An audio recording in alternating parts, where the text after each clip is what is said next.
Gaspar, anem a jugar al següent.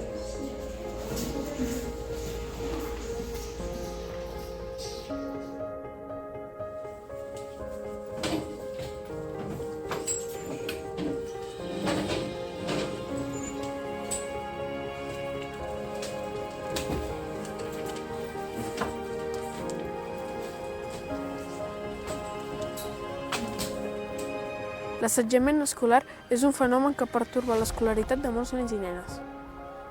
És una violència repetida verbal, física o psicològica. Dins o a fora de l'école, hi ha moltes persones que te poden ajudar. Si ets testimoni o víctima d'assetjament, parla a un adult de confiança. Com un professor, un CPE, un infirmière o un conseller d'éducation. L'escola no és per patir, és per aprendre.